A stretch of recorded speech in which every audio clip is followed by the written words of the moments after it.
Good morning, everyone. I would like to kindly welcome you all to the third series of Forum Kajian Pembangunan hosted by the Semeru Research Institute. And today we have Pak Nazamuddin, and this morning he will share about one of his research on the education issues in Aceh. And as we all already know that education is one of the most important aspects in our life. However, there are still a number of challenges faced by the government in order to provide unequal basic education services to all children with no discrimination. And this morning, Pak Nazamuddin want to share one of his study on the education equity strategy. This study was conducted by the coordination team for education development in Aceh, and with support from the Sedia House Aid. Before Pak Nazamuddin continue with his presentation, I would like to give a brief introduction about who Pak Nazamuddin is. And currently he is a lecturer at the Economic Faculty of Syahwala University. He has been a member of this faculty since 1987. And prior to his current position now, he obtained his PhD in economics at the Colorado State University in 1996. And besides being a lecturer and visitor at the Faculty of Economics, Pak Nazamuddin is also vice chairman of the Majelis Pendidikan Daerah Aceh, which is a part of the tim koordinasi pembangunan pendidikan Aceh. And now it is my pleasure to give the floor to Pak Nazamuddin.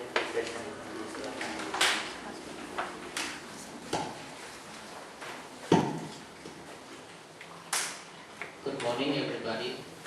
Thank you, Dina, for introducing me. This study was actually conducted several years ago in 2010 using the data of 2009. And this strategy has been actually presented several times in Aceh as well as in Jakarta. Why I want to present it again here, because this equity strategy has been recently regulated with the issuance of a governor regulation. And as such, I think it is good to know a little bit more details about this equity strategy with the hope that this can be replicable as well in other parts of Indonesia.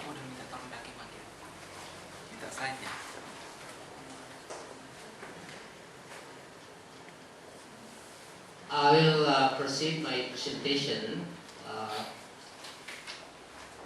with first providing rationale for the equity strategy, and then definition of the equity adopted here, and then the aims of the equity strategy, and then I will present some facts about the existence of disparities in the education provision, and then the equity strategy itself, and then a little simulation to see whether this strategy is really bringing equity to the education provision.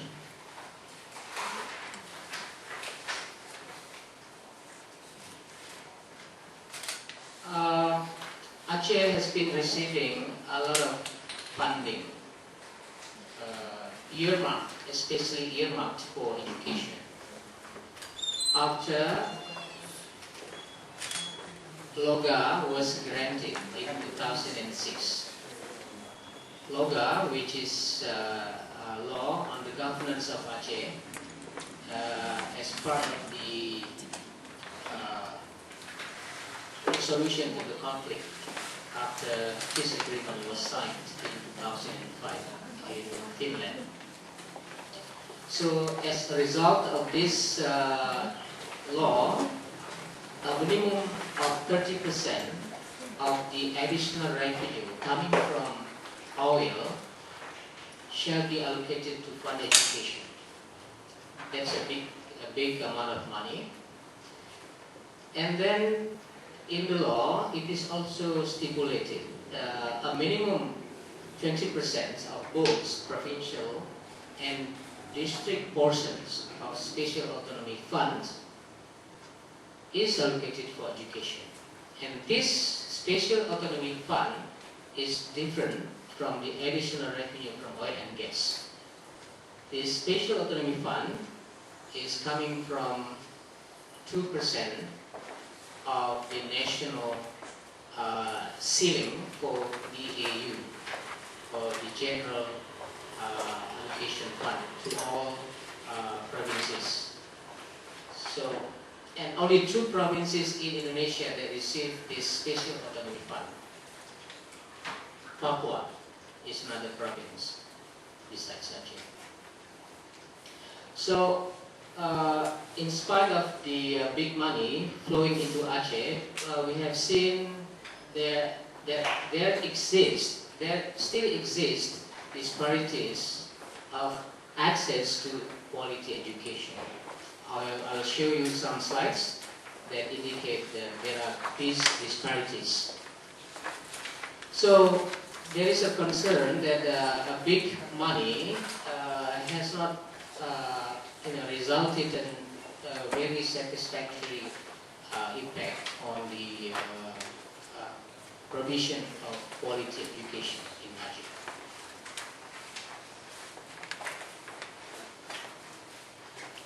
So in the literature, what is meant by equity? Traditionally, there are criteria, 3 criteria. The first one is the servicing adequate. So is the government really providing adequate education? Second criteria is the distribution of resources efficient. So when we are talking about efficiency, it is really very broad, including how the public finance is managed. Not only this finance going to education sector, but including money going to other sectors that may impact education. And also how the districts really manage the money. And is it equitable? Equitable in this case doesn't mean that we distribute equal amount of money to all districts, or everybody just gets equal access to education. But really, whether we are providing sufficient resources to everybody that has right to education, every child that has right to education. So here, very important in the context of equity, we also mean adequacy. So here, adequacy means providing the opportunity of an adequate education to all citizens who are entitled to it, regardless of attributes of situation. So regardless of where the children are living, in what current status of their families are they living in, etc.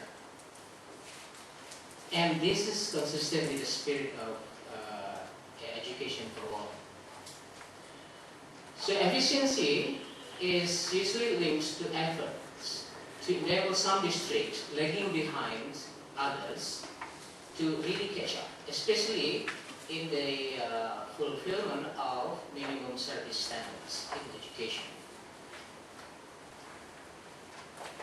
And equity, as I said earlier, is not really giving money in equal amounts, but really seeing whether every district gets enough money to really finance education to the needs of the children.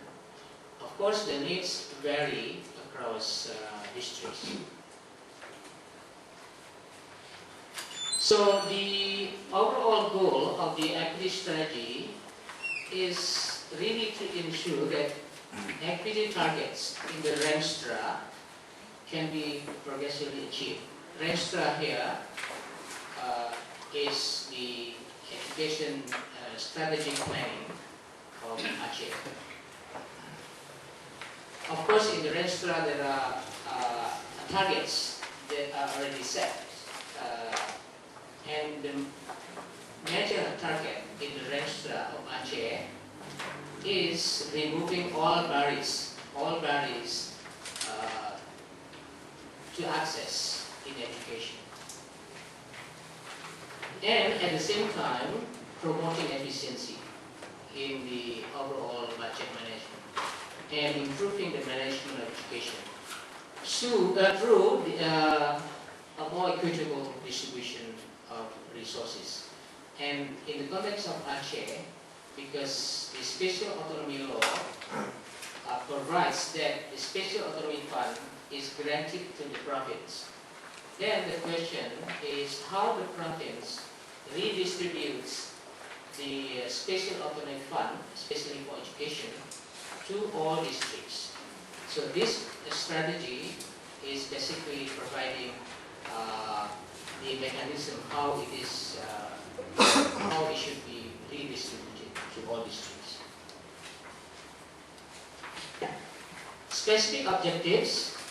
The first objective is to enable all districts and municipalities to achieve the minimal standard of adequate funding. So later on I will show you how it should be fulfilled through funding the districts so that they are able to finance education to meet the minimum service standards.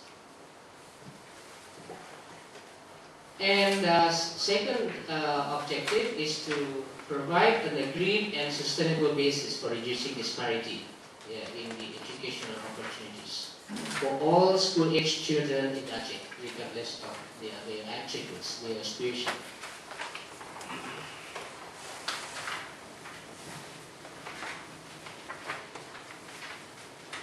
Next, I will show some data that indicate disparities in education inputs across the province and also disparities between groups of children. So here, in this graph, you can see in Aceh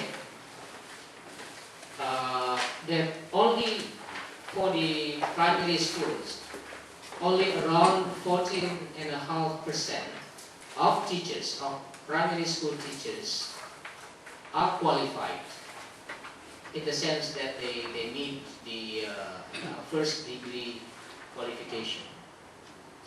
As you go up to higher levels, you can see that more teachers with first degree qualifications are available.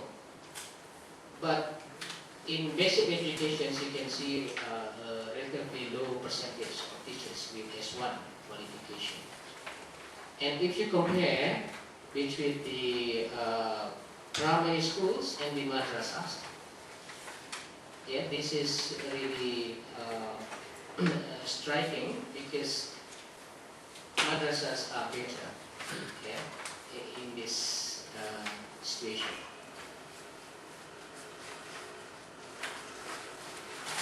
And if you look at the disparities of the availability of teachers across districts, there is a very wide variation, ranging from only 24% in Simelu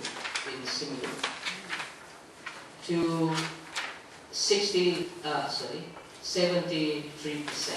in Laksa. So there is a wide variation in the percentage of teachers with the right qualification.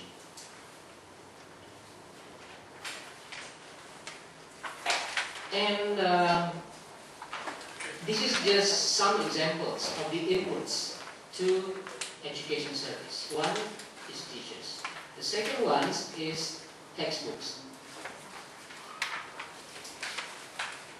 Sorry, there is a little mistake here. This is actually the ratio of textbooks to students, not the other way around. Yeah.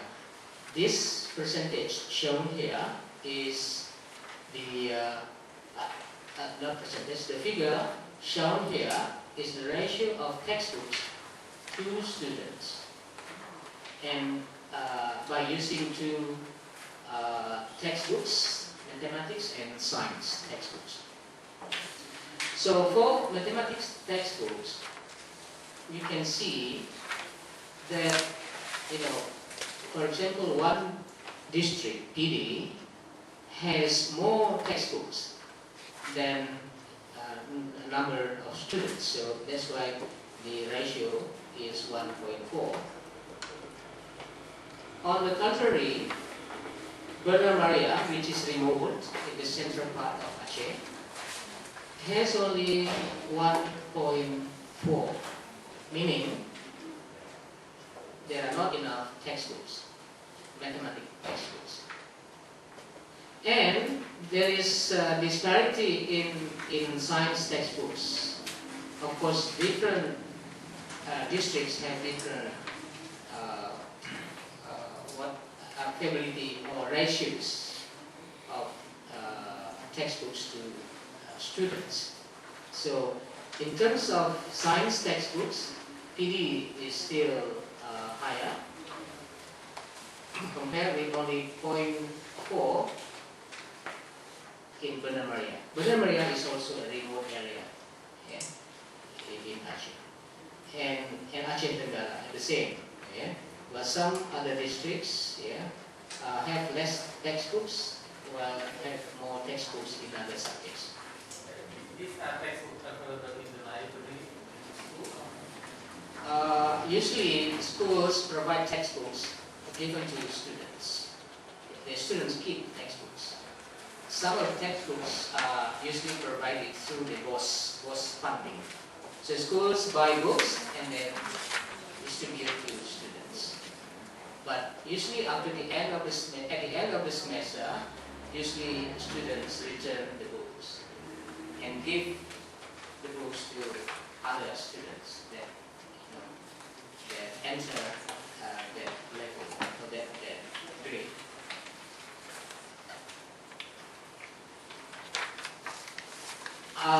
This is the percentage of schools with library. Yeah, there is also variation. Yeah, but in general, you can see even the highest is only 38%, meaning Banda Aceh, as the capital city of Aceh province, has only 38% of schools having library. But of course, some people would argue that library is not that important, especially in primary schools, because the books are really distributed to students. But at higher levels, for instance, at secondary levels, libraries are very important because books are not enough, so students have to come to the library to read textbooks. So there is a lack of textbooks, a lack of libraries at almost, not all schools, but in all districts of Aceh. this is the percentage of schools that have computer labs, yeah, and science lab. The highest percent for science labs is Aceh Besar district, but still it's less than 50%. In that district, less than 50% of schools that have science libraries. With regards to computer labs, it's even lower. Yeah, sorry. Only 38% in Banda Aceh. But if you look at districts remote, yeah, distant from the capital city of Banda Aceh. Yeah. Look at Gaya Luas. In Gaya Luas, which Syria is supporting as a pilot district, they have only around 1% of schools that have computer labs. Yeah. And only 9% of the schools in that district that have science labs.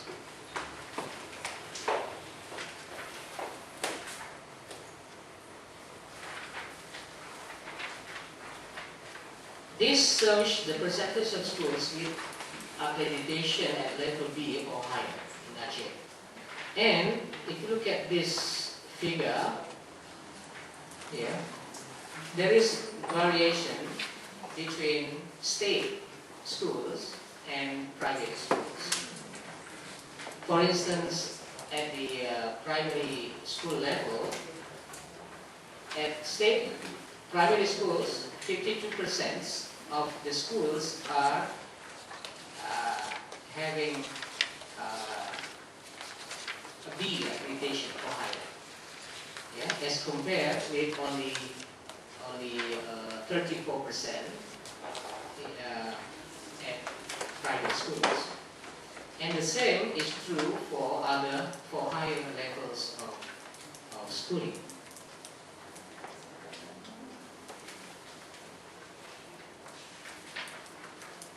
This is the same, sorry, I'll just skip this.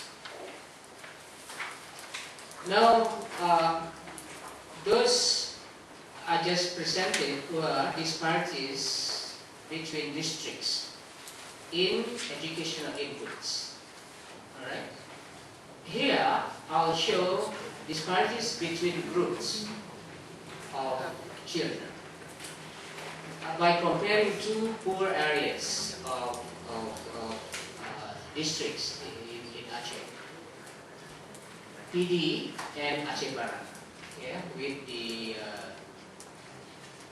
relatively high percentage of poverty, or people living under the poverty line. So in PD, for example, yeah, the progression rate for girls from primary to junior secondary is higher compared with boys. This is from primary to junior secondary, from SD to SMP. Yeah. But the reverse is true for Aceh Barat, although they are more or less similarly poor. Yeah. And in the progression rate for girls from class 9 to 10, so from SMP to SMA, is lower than for boys in PD. But the opposite is true for Aceh Barat. So this indicates that there is disparity, yeah, among groups of children, even in poor areas of Aceh. No access to educational opportunity for students with special needs, so some disadvantaged students. Only 6 districts do not have special schools. So those vulnerable groups of children who live in the disadvantaged areas with no special schools, they have no choice.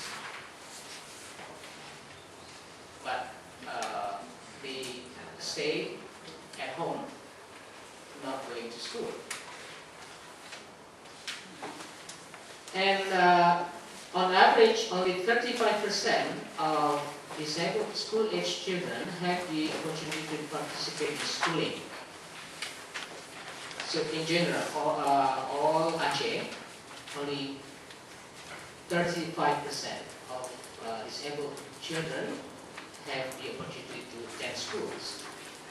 And the variation is wide, 65% standard deviation.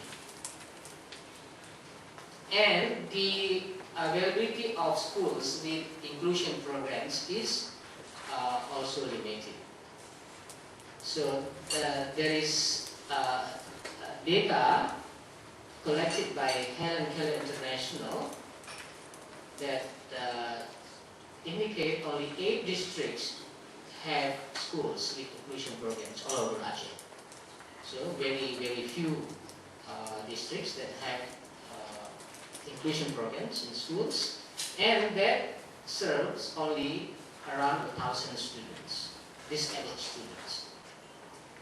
Inclusion program is a program for disabled students in their general schools. Okay?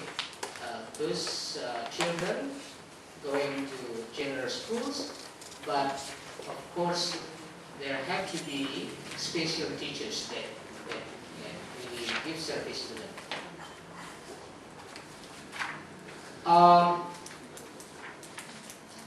So another fact is that special teachers is not equitable. So they are only concentrated in certain areas of Aceh. And if you compare districts and urban areas or cities, there is also a significant difference in terms of participation of girls in schooling. Now back to the money that is available for the equity strategy. So Aceh has 2 important sources, as I showed earlier. One is from TDBH Migas, which is the additional revenue from oil and gas, which other provinces do not have. And Special Economic Fund, which only two provinces in Indonesia that have them, which is Papua and Aceh. Out of these 2 sources of funding, 30% of the oil and gas revenue is or shall be allocated to education, and 60% goes to districts. And this money is going to be used to fund the horizontal equity. Horizontal equity here, I mean the equity across districts in educational inputs provision. And plus 20% of the special autonomy fund that goes to districts. 60% of the special autonomy fund that goes to districts. And the remaining amount would be kept by the province to finance the second strategy, which is vertical equity. That is providing opportunities to disadvantaged children. So here are the 2 strategies. The first strategy is basically equalization across the districts and municipalities. And the second strategy is vertical equity program, across groups of children. Now, a little bit formula for those of you who are economists, maybe no problem, or for those of you who are familiar with statistics, but this is actually simple formula. The total amount distributed to all districts, DPH is the equalization grant. So the money that is disposable that can be spent for the two strategies. Okay. But here I'll talk about the first strategy, which is a strategy to equalize across districts in terms of educational inputs, teachers improvement, school resources, etc. So the first term in this equation is the basic grant. This is alokasi dasar. And the second term is the performance-based grant. So two parts here. One is basic grants. The second is the grant. This is called sometimes grants in aid. Giving grants to the districts, that perform well, and to other districts that perform less in other areas. For example, who are lagging behind in terms of minimum service standards. So I'll explain later in the next slides. The basic allocation grant is actually meeting the gaps or filling the gaps between what is really needed as a basic amount to finance schools in terms of the unit cost of schools. Okay. BOSP stands for Biaya Operasional Satuan Pendidikan. That is calculated for different schools. And this BOSP has been for a couple of years now been supported by USAID DBE1 project, and it is continued by CEDIA to calculate the unit costs of schools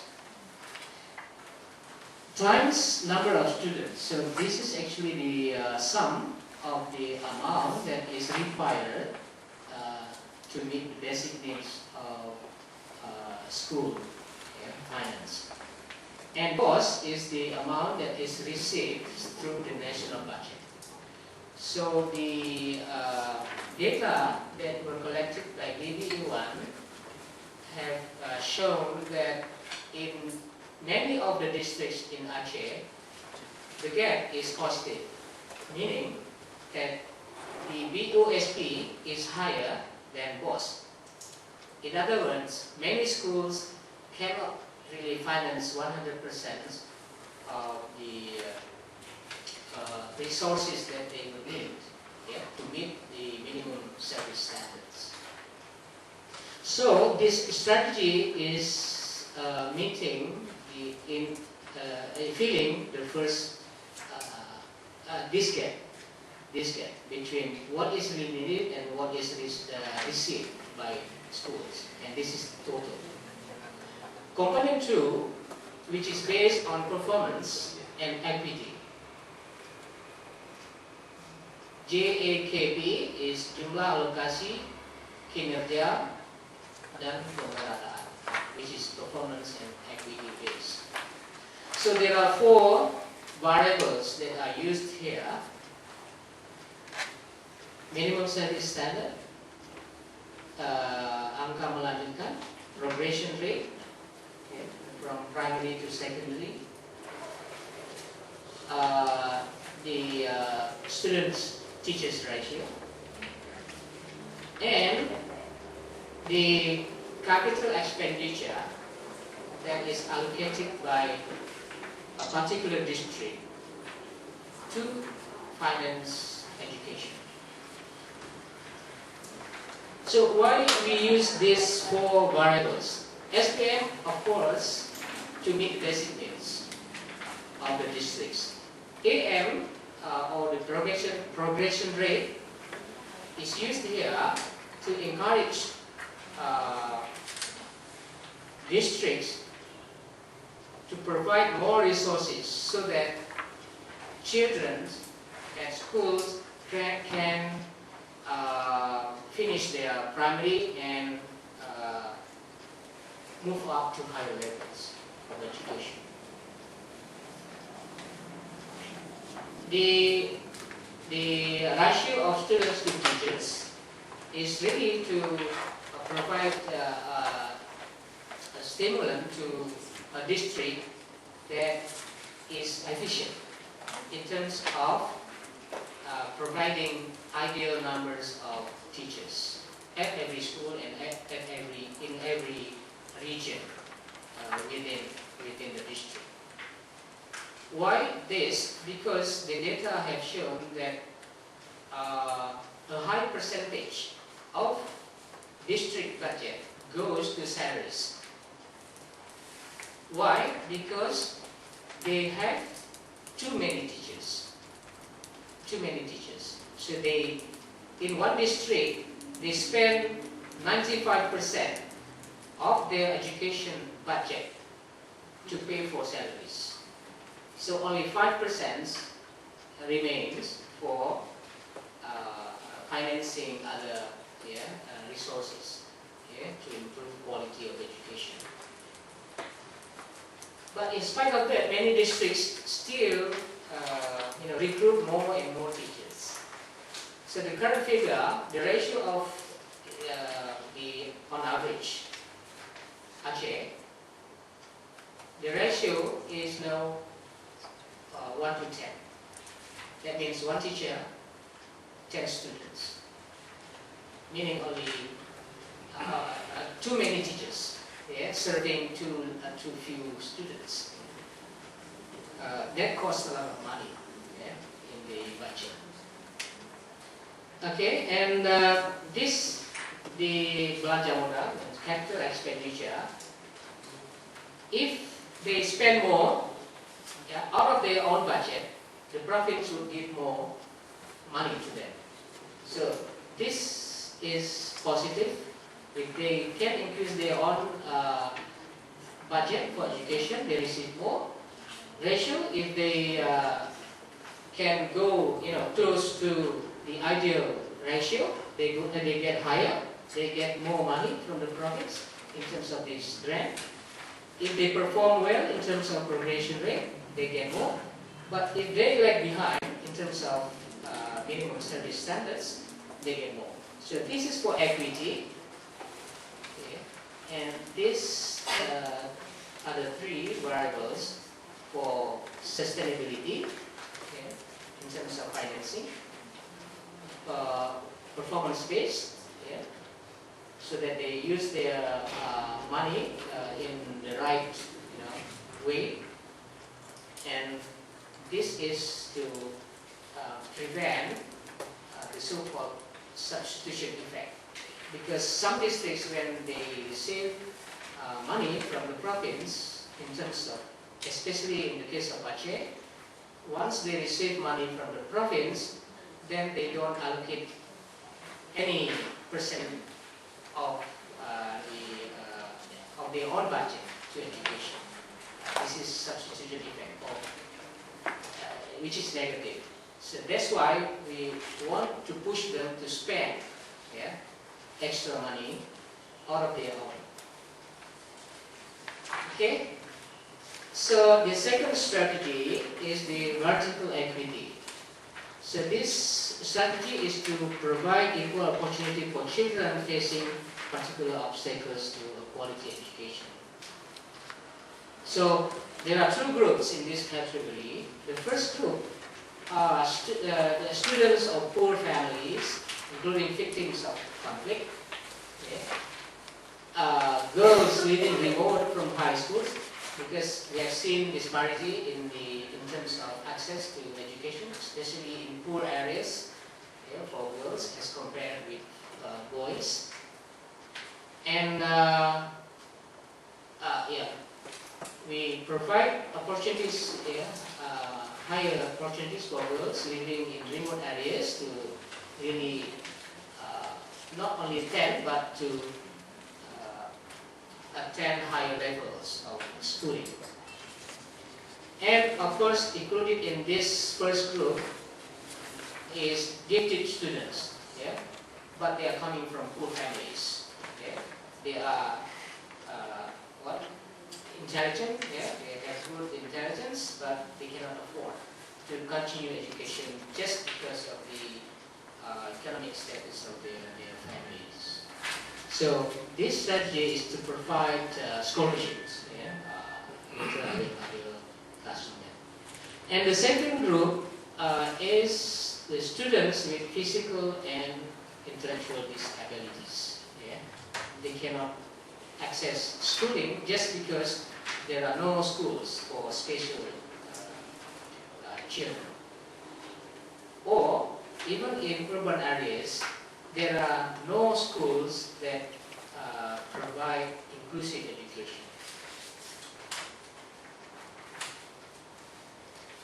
The programs for the first group would be, these are actually steps. First, there will be a need to study, to identify beneficiaries who are entitled to such benefit, scholarship, for instance. So there has to be a good database, who the beneficiaries are really. And there is a need to develop a management system, a good management system for scholarships. And the scholarships are for those beneficiaries. And these are example programs for the second group, that is disadvantaged children. So the first step is to improve special needs schools, which also function as special needs resource centers. So special schools can function as a resource center. Resource center means the disabled children, although maybe they have homeschooling, but they have access to the resource centers. And these resource centers should be equipped and provided in schools, in regular schools. And of course, there is a need to survey to identify the kinds of activities that need to be funded, including training of teachers to become special teachers, because we have seen a lack of special teachers. And probably a grant to USIA, to the universities, to conduct a program for primary teachers or to take master's degree in special needs teaching. So that we have master trainers that can train general teachers in inclusive programs, so that they can treat special children in general schools. This is actually a long-term strategy. And this can be a block grant, provided to schools and special schools that need resources. Because if they have resource centers, then government should really fund them.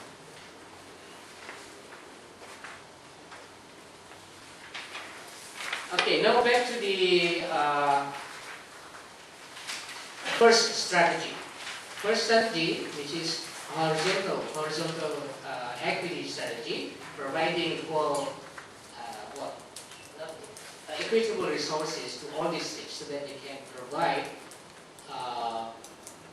resources of improved access to education. this is just simulation using hypothetical data, because we are now collecting the MSS data, almost complete. We actually we have collected the budget allocation of districts, of each district to education. Progression rates we have collected, and we have actually published annual education report. We are going to publish another one in the near future. So all those data will be used in using that formula, so that how much a particular district would get from special autonomy fund and oil and natural gas funding to education. So using that formula, this shows how much each district would get from basic education, the first grant, and from the second part of the grant. Okay? And we can see here the coefficient of variation. Yeah, this is a little bit of statistics. Look at the second grant. The basic grant very much depends on the number of students.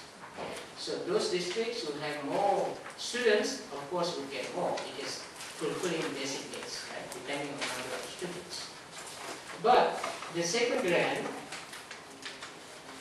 depending on how they perform, and how they lag behind in terms of minimum service standards. So using this data, we can see that around 60% of the fund goes to basic allocation, and around 40% goes to the second part of the grant. And we can see the coefficient for performance-based allocation is only 0.19, which means close to zero. Means more equitable redistribution of resources. As I said earlier, this basic education depending on number of students. For example, Aceh Utara has more students, that's why they receive more in terms of the basic grants. And this grant, second part, this is performance and equity allocation. So this is more equitable. So some districts get more because they perform well in certain variables, or maybe they lag behind in other variables. So that matches each other. Thank you very much. I appreciate it if you have questions. Thank you.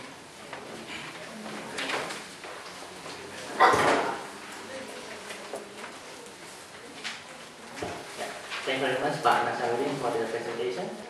And before we continue with the discussion session, I want to inform you that Pak Nazamuddin provides the copies of his study, and anyone who is interested in reading his study can get one of it after this seminar. And I have CDs, enough for all. Like some soft copies and hard copies as well. And now I will open an opportunity to see participants who want to ask some questions or add some comments. Yeah.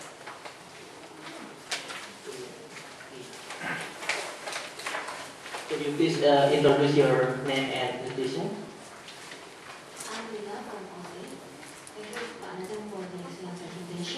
And I'm very glad that the equity strategy is working.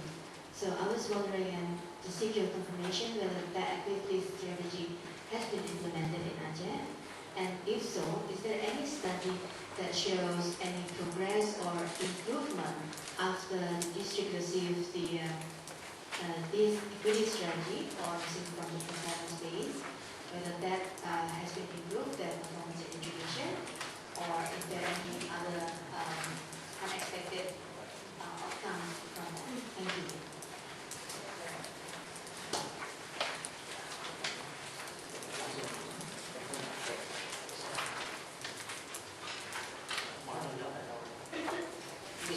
Can I answer directly? Briefly? Yeah. Whether it is implemented? Yes. As I said earlier, that Pergub, the governor regulation, has just been issued for 2013.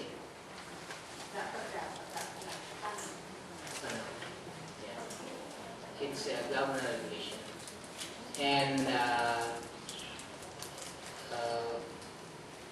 the governor has sent this Pergub with this activity strategy document to all districts. Yes, so it has been implemented. Then to see the impact, of course, we'll have to wait a couple more years, and that would need a study, yeah, to really assess whether we have good impacts. As of now, there is no study yet. Maybe Andrew is the team leader of CEDIA. Yeah, he can help me to answer some of the questions. Maybe later. Yeah. Probably we should give opportunity for the next question.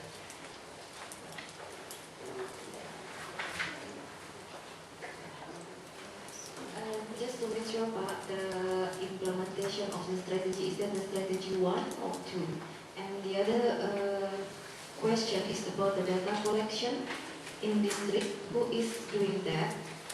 Because I'm concerned about the sustainability of data collection in the future, whether it's collected by Dinas Pendidikan in district level or facilitated by SEDIA. Thank you. Sorry Pak, my name is Laila from Aceh.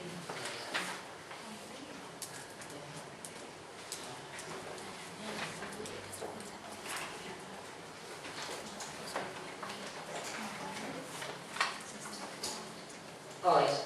Okay. Yes, the one that has been implemented is strategy 1. Strategy 2, not yet. Because the government, you need to first identify the beneficiaries that needs database or surveys. We are proposing some of these studies to identify the beneficiaries. Who collected the funds? The data. Oh, the data. The data was collected by the Tim Koordinasi Pembangunan Pendidikan (FKP), supported by CEDIA. And actually the data are collected for the purpose of development of several other documents. One is the Aceh Education Progress Report. So that's data, schools data. But the other data is including the unit costs. Yeah, BOSP is also collected. Yeah, and MSS, minimum service standards, also collected by FKP. The task forces that were established under FKP. Okay.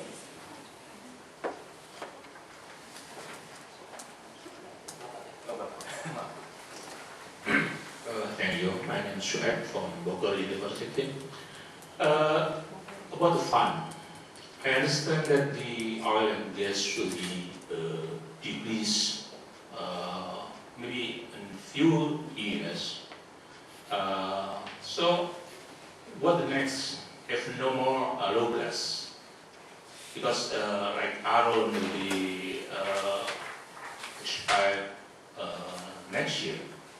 Yes, that's correct. That will be like floating terminal and to replace the Aaron, but it's different. It's no more low gas in Aceh. So, what the next is no more low gas. Thank you. Yes, the oil and gas reserves are depleting. Yes, that's true. And in fact, the revenue coming from oil and natural gas is a small amount compared with the second source of funding, which is Special Autonomy Fund. And the amount is increasing from time to time because the 2% of DAU is increasing. If DAU is increasing, because DAU is the general allocation fund to all districts coming from domestic revenues of Indonesia, national revenues. That goes up from time to time. So the 2% out of that increasing amount would also be increasing from time to time. I think we should mention though, I think in 10 years time that we'll go from 2% down to 1%. So then we might have an impact. Yes. So, in the longer term. Yeah, thanks Andrew. I forgot to mention that the Special Autonomy Fund is for 20 years. From 2008 to 2022. And then from 2023 to 2027 is only 1%. So we expect that, after 2022, equity will be no longer a problem, hopefully. So this is a long-term strategy. That's it. So something like there's a commitment from the central government to the Aceh about it, because if depending on the natural resources will be decreased a lot, mostly for Aceh. Yeah. But it's more than compensated. What I think has been said here is that as the gas revenues are decreasing, we can expect Indonesia's economy to be picking up. So it will probably more than compensate, because it's only a small amount of percentage in total percentage. Yeah. And of course, by that time, we expect that the non-oil and gas and non-special autonomy fund revenue will be higher. Okay? Of course, in the longer term, the local revenues might be increasing if the economy is growing, hopefully. And by that time, of course, the inequity problem will no longer be as much problematic as it is now. Hopefully. Okay. So probably I will give opportunity for two to three participants to give questions, and probably we start to raising question first before Pak Nazamuddin answer it. Yeah. Thank you.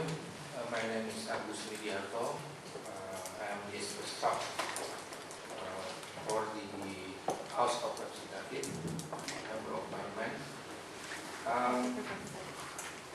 What's coming into my mind in terms of your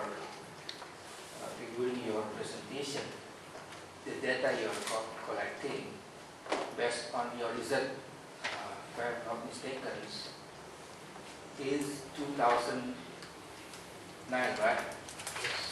Okay. I think the result of the research is very useful for government to decide the policy for the next or maybe in the coming year. But since it might be the data is still singular, only 2009, that we cannot conclude the trends, and we cannot maybe show the model of the case, So I think that would be better if you are also collecting the data maybe at the range up to year 2009 to 2010. So maybe the government can maybe design the better policy in coming year. That's the one. And the second one is, could you also predict the political constraints that could be hampered, your recommendation to maybe the government? Thank you. Of course, the second part of your question is very difficult to answer about the uncertainty of the stability of the government, whether the next government would still stick to the same policy. Yeah?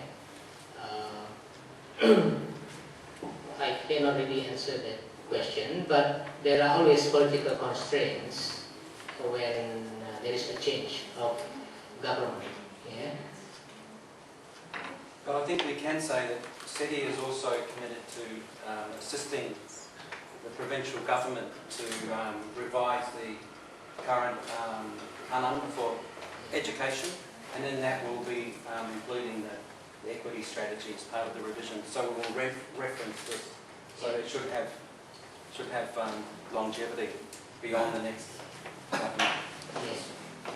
I think. Okay. Yeah, if we put this into longer term regulation, I think the next government will still abide to it. That's why we're going to revise the education canon. Canon is the perda with the provincial bylaw. The first question on the data collection for 2009, we used this as what do you call it, a baseline for this study, just to show that there are disparities, there are inequalities across districts and across groups of children. But of course, we would need in the future a series of data, time series that show there are improvements. That's why we would need more studies to assess whether this would give positive impacts to the equity. But I think we should also say that as part of the data collection for the annual education progress report, we are collected and we have collected 2010 data. And what we've looked at for MSS costing and BOSP is 2010 data to run the simulations. So. Okay, thank you.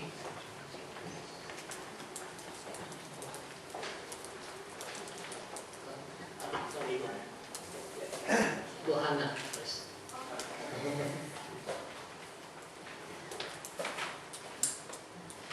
Thank you. My name is Nazamuddin. I'm the chairperson of Jaringan Relawan Independent of Jaringan. I think it's very good data and very useful data, also for maybe other institutions that are involved in supporting education. My question is, here you state the disparities between groups. There is not a significant difference on average participation, but on average, the participation of girls is higher in the district than in the municipalities. Do you know maybe why in the rural area the girls are more going to school than the boys? And what about, is it for elementary, junior high, or senior high? Yeah, that girls are more going to school. My second question is actually on the simulation of strategy 1. Perkiraan alokasi dana pemerintah or the allocation. You mentioned, if I'm not mistaken, that the allocation is based on siswa di sekolah, or is it because then those who are the districts that have less students in school will still receive less? Or is it anak usia sekolah in the district? Yeah. That should, I think, should be the denominator, not siswa di sekolah. But I'm not clear on that. And my third question is related to disabled children. What are the plans in Aceh to provide teachers with enough sufficient skills to be able to deal with disabled children in the school? Because from long way back we know that usually teachers do not have enough empathy. So this would be a good strategy to include the disabled children. But what is Aceh doing to provide the necessary skills and empathy to the teachers to deal with these children? Thank you. So, why more girls going to schools in one district and not in the other? Well, I cannot really give you, a good answer, but my guess would be one is poverty. Of course, that needs to be surveyed. Of course, different levels of poverty in different districts will result in different number of girls going to schools. Another factor, possible factor, would be the density of population. In some districts, population is concentrated in certain areas, depending on the geographical and topographical landscape of that area. Okay? So the school is, especially the secondary school, is very far away from where they live, and this is also part of the impact of the conflict, that parents are really scared when sending girls in some areas to schools distant from their place. This is what I mean. Actually, in municipalities where the population is more than, I think the girls should be more in school than in the rural area. That's why I'm asking for this statement. Well, it also could be seasonal factors, because the boys are often working in the fields in the rural areas and the girls have more time. So that could be another factor. But we need to do some research. Yeah, we need to do research on that. Yeah. We can't. Yeah. Because we cannot really tell from the data. This is just aggregate data. But what really factors in effect? The data needs to be surveyed. And I think the money is allocated to both those children that are already in schools and those school-age children that are not in schools. For those school-age children that are not in schools, scholarship is given to them. But for and same for those who are already in schools, but when they continue to higher levels, they will need assistance, financial assistance, or they can be sent to a boarding schools.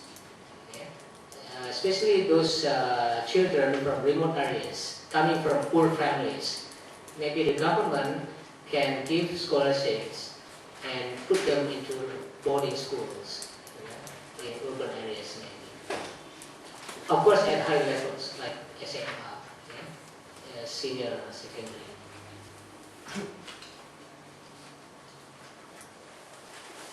Okay. I think we should also mention that SETI has been working with Helen Keller to regulate the inclusive education strategy. And in there, the strategy is pretty general, and so we're actually supporting the TKPPR, through the TKPPR, the forum, to look at more, to provide more operational and technical guidelines for inclusive education. It's still very general at the moment, the third book. Maybe one of the, I don't know whether you're familiar with Surya Kanti, anyone who does provide comprehensive services for disabled children, and they are now doing more training. I don't know whether it's you or someone else, but I think this, if you are talking about including disabled children, this should be one of the trainings. And I know that Surya Kanti is not providing, is willing to provide trainings to other provinces. They started to do this. Next question.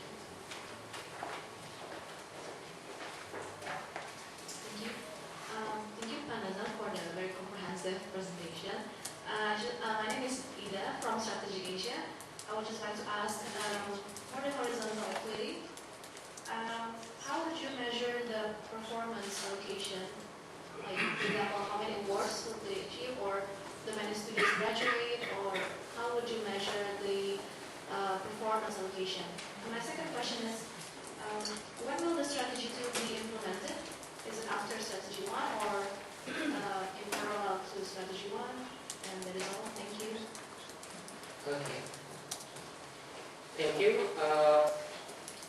Yeah, performance in this context is actually the aggregate performance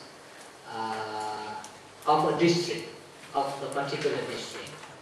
So performance here, meaning whether they have achieved a certain level, for instance, the ratio of teachers to students. For instance, for primary schools, the ideal ratio would be 28, right? But in Aceh, could be 11 or 15, meaning that more resources are spent, inefficiently to schools, because the ratio is not ideal. So those districts that can achieve a ratio close to 38 students per class or per teacher is a good performance. And another performance is the progression rate. If a particular district can achieve a higher performance in terms of progression rate, then they are receiving more money from the province. Of course, in this context, districts are competing with each other, right? Because the amount is fixed, right? If one district gets more, of course there is another district getting less, right? So this is kind of competition. The horizontal equity has been implemented, as I said, because of the issuance of the work group. But the vertical equity is not yet implemented, because that will need surveys first. My name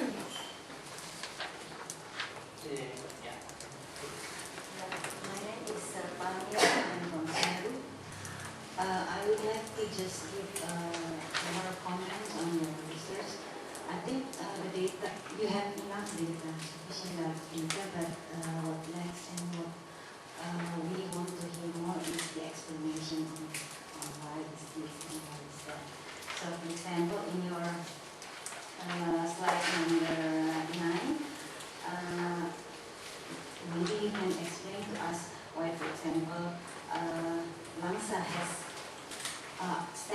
stood out of other districts? And whether you are talking about teacher here, are you referring to teacher in totals or only teacher, permanent teacher, PNS? So that's the thing. We also want to know why Banda Aceh lags behind other districts in terms of ratio of student to mathematics and science textbook. We would assume Banda Aceh has all the facility to provide all students with textbook, but it turns out that in other districts are more advanced in this aspect. Related to your strategy one, the performance and equity-based plan, you said that some district has ratio of teacher to it's number 19, sorry. Number 19, you said that in some district it turns out that the ratio of teacher to student even goes up to 1 to 11, for example. But be careful because it might refer to total teacher, not PNS. And SPM is talking about PNS. So if you exclude the honorarium teacher, you come to number that is significantly higher than 1 to 11.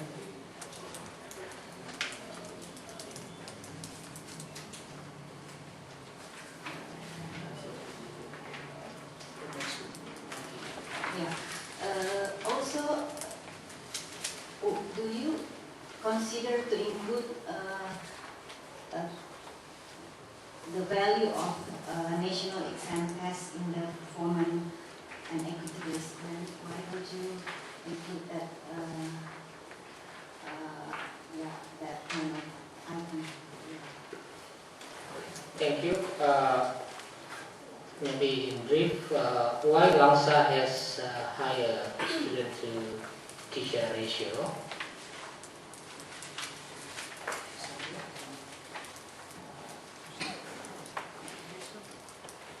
No, higher percentage of teachers with S1 degree. Langsa is close to Medan, and Langsa is a city. Usually teachers like to live in cities, rather than in rural areas. So that's why we have a high percentage of teachers, S1 teachers in Langsa. And teacher here is PNS? Both. Here, both. PNS and non-PNS. Banda Aceh, why textbook?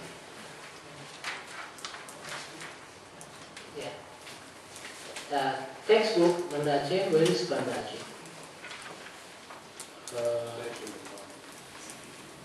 Here. Yeah. So 1.1. That's good. That's enough. I mean, one student gets one book. Here, yeah, close to 1. So that's also, fairly enough. Enough textbook for each student. If we have more, maybe there is a problem with distribution of books. Right? More. This is ratio of books. If this changes, because this is a little mistake. This is the ratio of textbooks to students, not the other way around. Can I also add that perhaps they do have more, but a lot of students from Aceh Besar come, and even from Sabang, come across to go to school. They cross the border, the boundary, and come to Aceh. So they may actually have more books, but when you look at how many students are actually enrolled in that school, you'll find that you can get some disparity there. So it could even be less, because they only allocate it based on the census, not on the amount of students that are actually attending the school. Yeah, the ratio of students to teachers on average is 1 to 11, right? 1 teacher is 11 students. That's for all teachers. And I think we need to take into account all teachers, including non-PNS. Why? Because the BOS funding goes to all schools. Some of the BOS funding goes to teachers. So I think in the education finance management, both should be taken into account. Because actually the national policy, also the provincial policy, has no different policies, with regard to private schools, related to public schools. They are just the same, except that the PNS teachers are placed in public schools. But in terms of other funding like BOS, right, assistance from the province, assistance from the district governments, goes to all schools usually. And part of it is fine to finance the teacher activities, like MGNP, yeah, KKG, etc. So national exam, the last question, is not used in this strategy. First, because maybe some people argue that although some districts perform very well, 100% students pass the exams, but reliability of the data is an issue.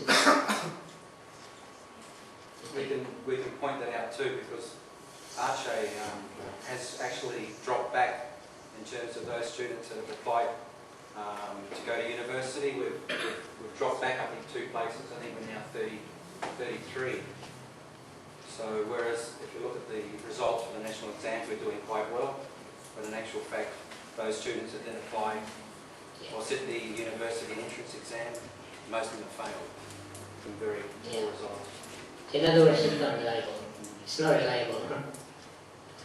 Okay? Yeah. Okay. And we still have 13 minutes, about 30 minutes for this discussion. Yeah.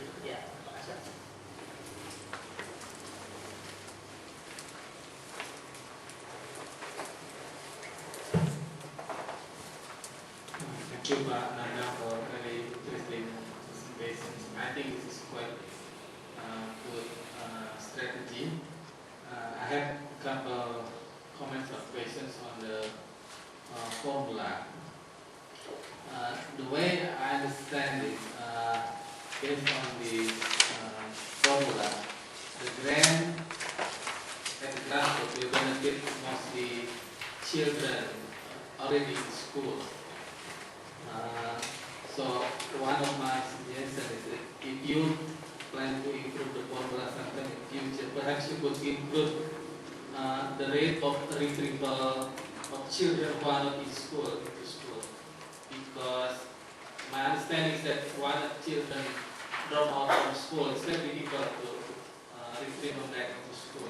So if you include that as an incentive in the formula, perhaps district government will have more incentive to have these children and improve equity also. That's the first comment. The second comment is on the SPM. You explained that the larger the gap from SPM, then the larger the fund received by the district. So it means that this formula will punish districts which perform well in terms of achieving minimum standard performance. So I just wonder what is the justifications for this formula. Finally, on the vertical equity, although you mentioned that this has not been implemented yet, but I'm wondering how you are going to implement this. Is this going to be run by the provincial government, or you also distribute it through the district level? Thank you.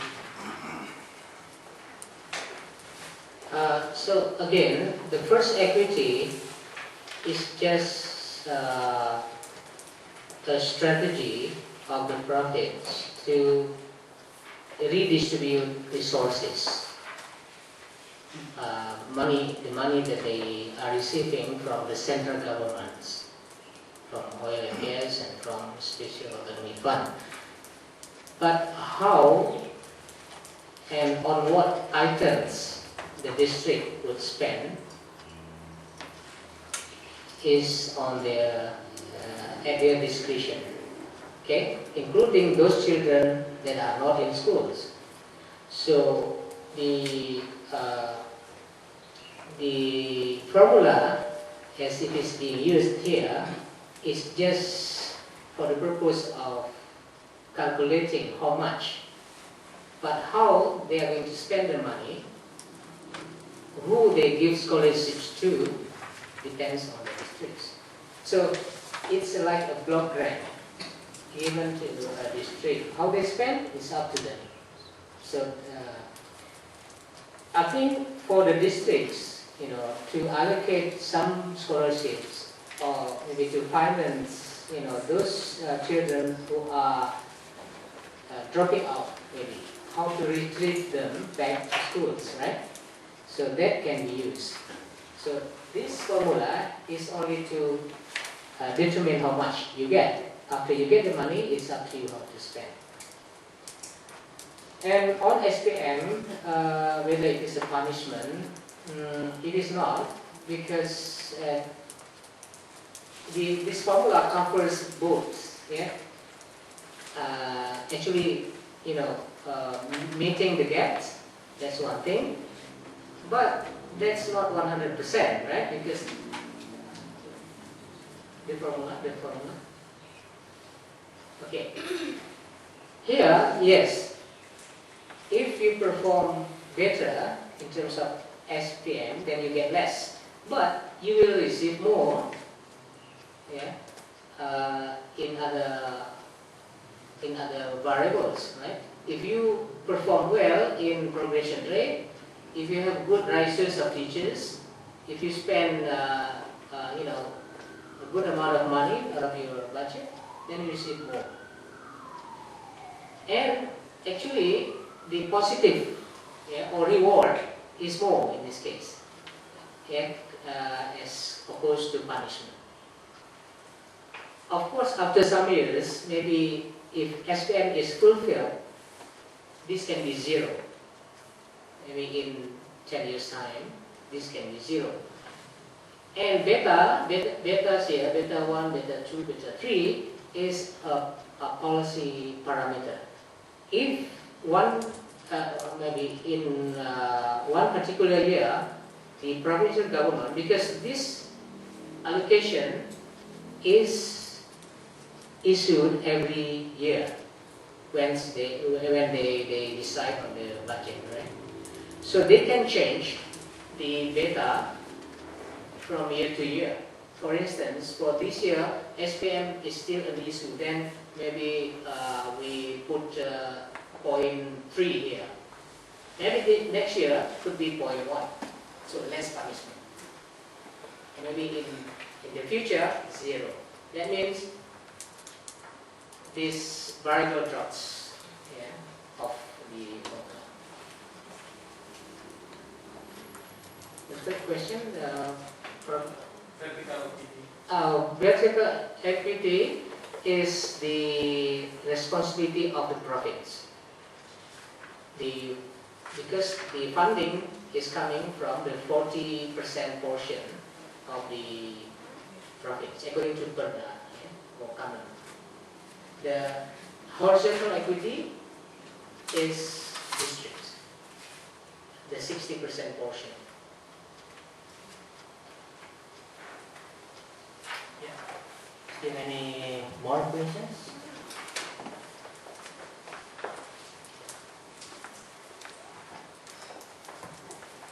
Thank you, Pak Nazamuddin, for your excellent presentation. I have two questions related with regulation and government program, and related with your calculation on component 1, on strategy 1. and related with regulation, as you know that central government have regulation for teacher in remote area that they get an incentive. My question is there any impact of the incentive for teacher in remote area and related with distribution of teacher? And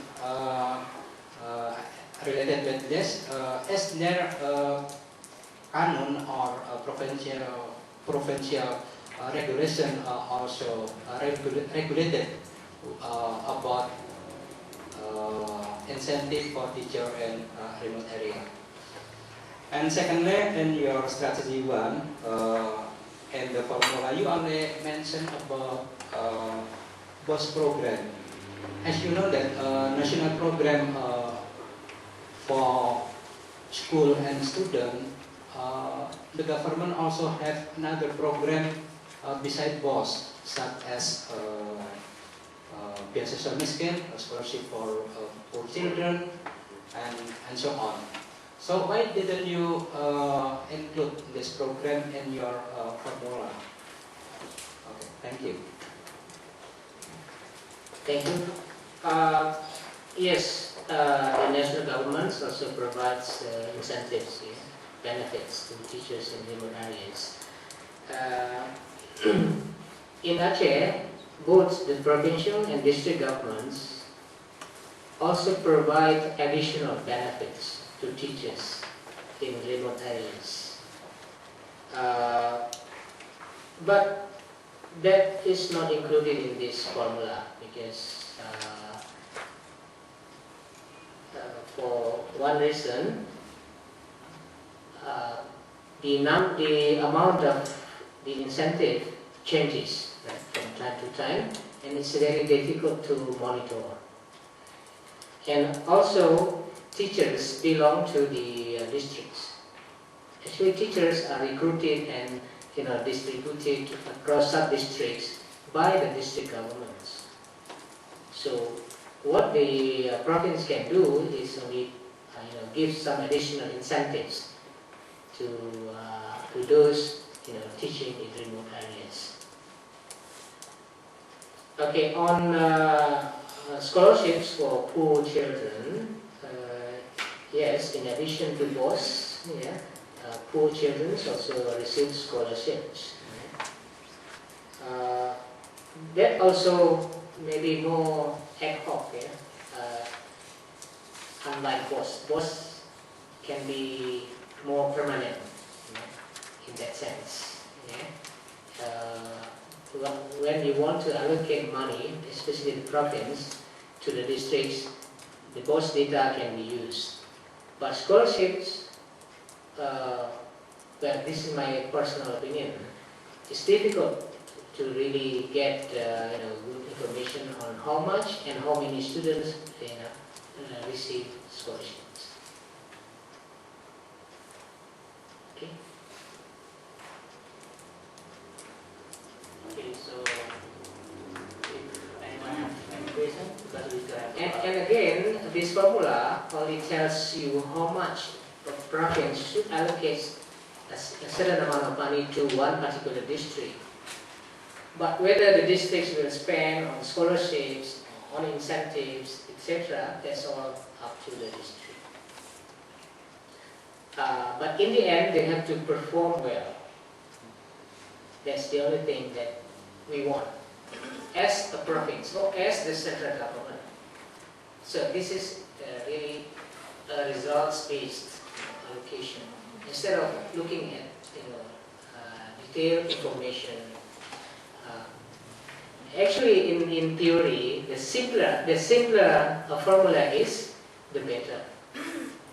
Yeah? If you can use fewer variables in the formula, that's even better. Yeah? Instead of adding more variables, getting more people. Okay?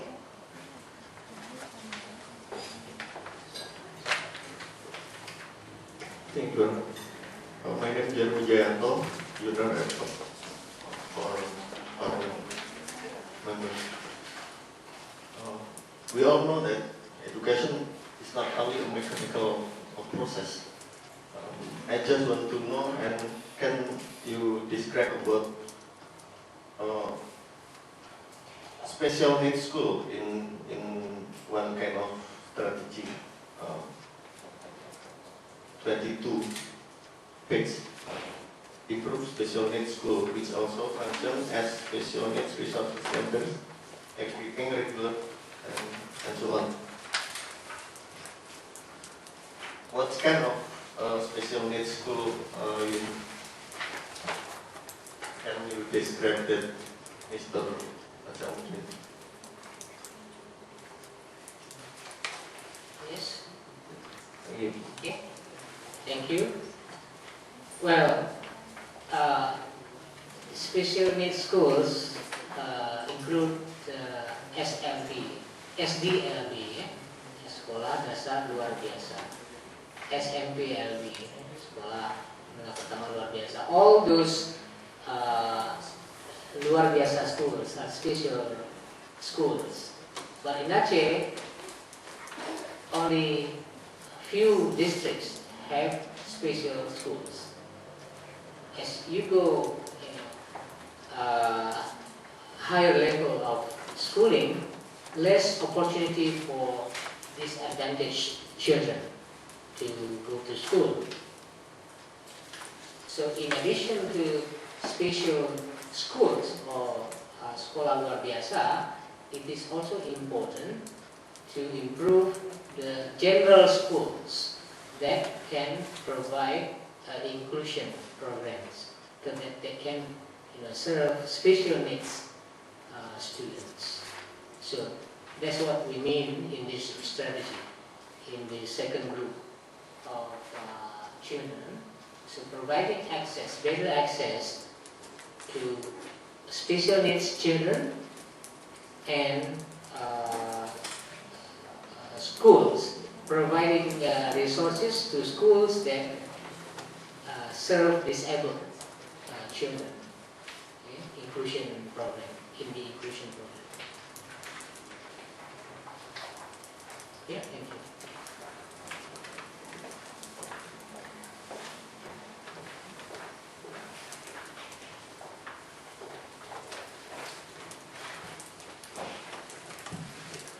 This is not about the strategy, but I'm very intrigued by your story that more than 90% of education budget in Aceh is spent on teacher salary, and yet districts still continue recruiting new teachers. Can you explain why is that happening, and what you think is the best solution to this problem? I think this may be true to all provinces around the Aceh. More teachers are being recruited, especially after decentralization, after regional autonomy. Because bupatis, mayors have more powers to recruit PNS, including teachers. So the easiest way of recruiting PNS is teachers, because education is always something interesting in the political campaign, right? More attention being paid to education, etc. And to get votes in the elections, right? So more teachers are better to politicians. That's my opinion. So 90% of the budget, of the education budget, goes to to paying salaries is one district in Aceh, not province, one district. Of course, to a lesser degree, some of the districts spend a big chunk of budget, yeah, to pay for salaries. How to solve maybe? Can I just add one thing? In the case of Aceh, post-tsunami, post-conflict, Yeah.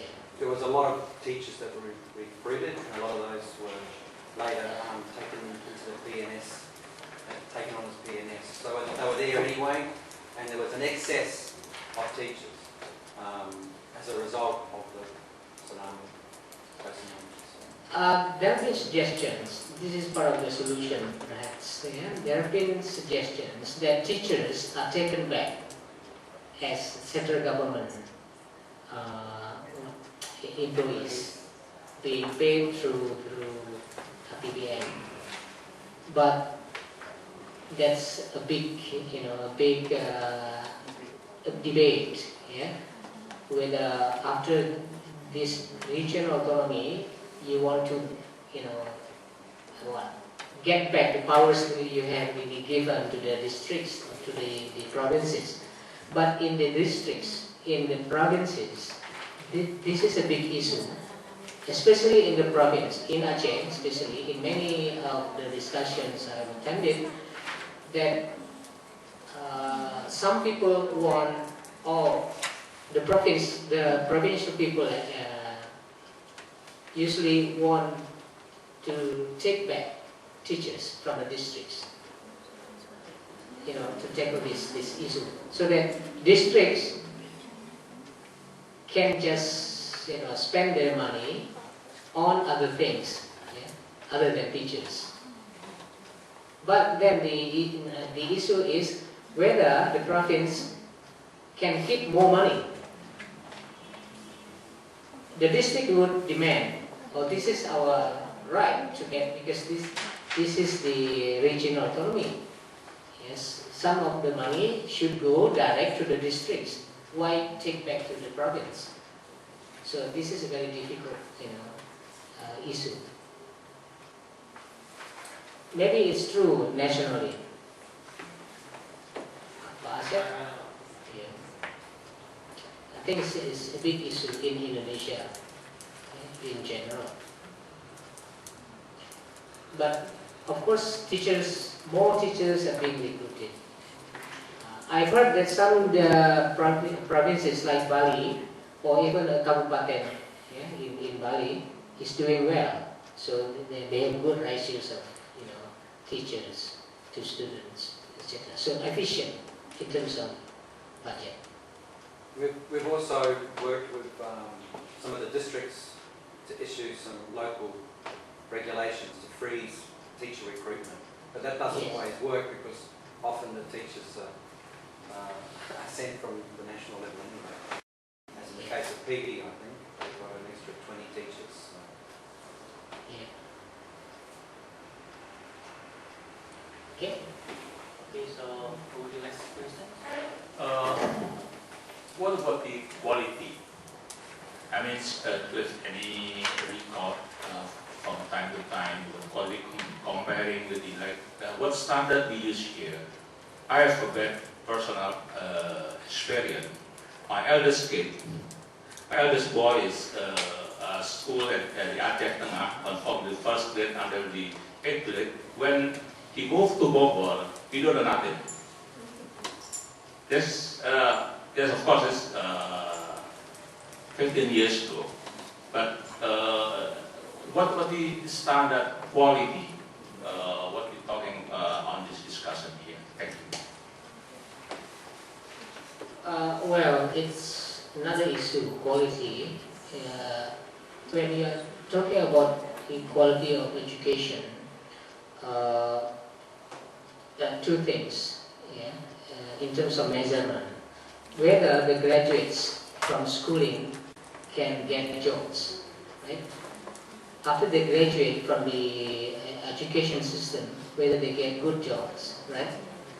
That's one thing. Then we can say that the system is good, high quality of education. But also within the system, if the graduates from primary schools perform less in other districts or in other provinces, that's an indication that is the education quality provided in a particular district or province is low quality. But that's only indication.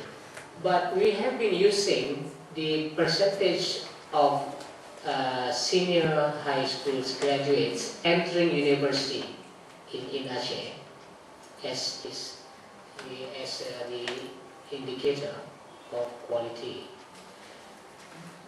What affects the quality? Many factors. One of the important factors is teachers' competency.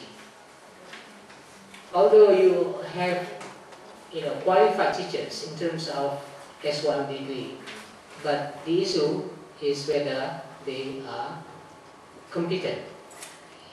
That's the issue. Whether they teach enough hours, or whether they use good methods in teaching and learning, or whether the school is providing enough resources so that the teaching and learning can take place in a more effective manner. That's all the issue.